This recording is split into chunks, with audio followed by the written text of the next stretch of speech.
Have you noticed that your children call less often, visit less frequently, or even reply to messages with increasingly short responses? Have you ever wondered what's causing the growing distance between you and your children? Don't rush to assume it's because they're too busy or don't care.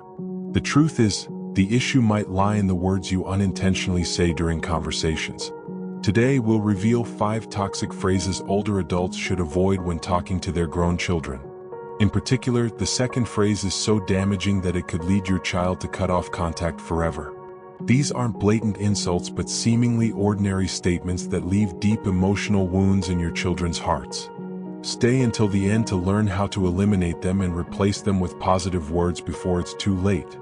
Welcome to the YouTube channel Living Smart After 60 for those who want to know the 5 toxic phrases older adults should avoid saying to their grown children to maintain a strong relationship and avoid estrangement. Please listen to this advice. Before we begin, please do me a small favor. If you care about your well-being and want more tips like these, hit the like button. If you haven't subscribed yet, click subscribe and turn on the notification bell so you don't miss out on other helpful videos. Now, let's start with the first toxic phrase. After everything I've done for you, have you ever felt unappreciated by your children and let this phrase slip out?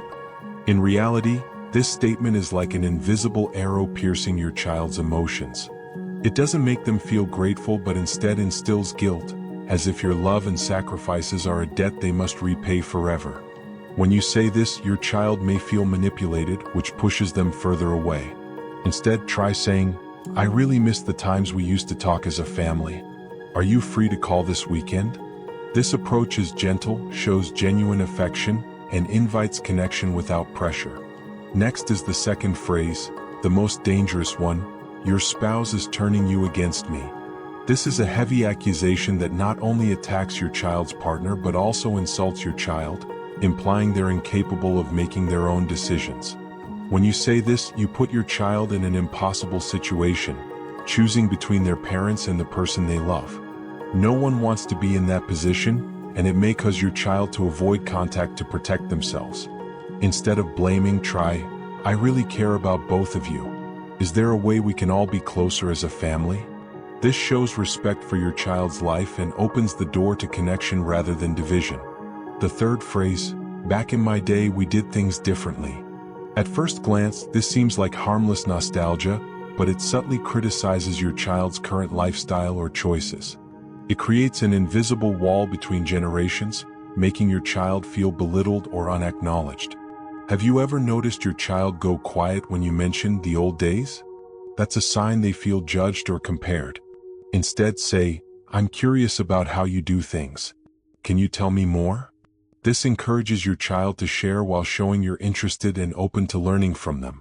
The fourth phrase, you never visit or call me. Words like never or always may seem normal, but they sound like accusations.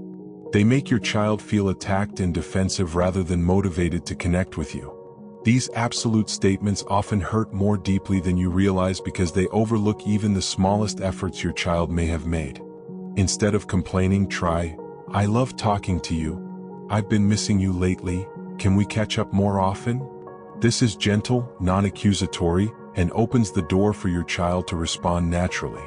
Finally, the fifth phrase, you'll regret it when I'm gone. This is one of the most heartbreaking statements because it uses fear and guilt to manipulate your child. While your intention might be to encourage more attention, this phrase often causes them to pull away due to overwhelming emotional pressure. No one wants to feel threatened by time or death. Instead, say, family moments mean so much to me. Can we make more unforgettable memories together? This conveys your desire positively, fostering closeness without fear. Do any of these phrases sound familiar to you? Keep them in mind as we move forward.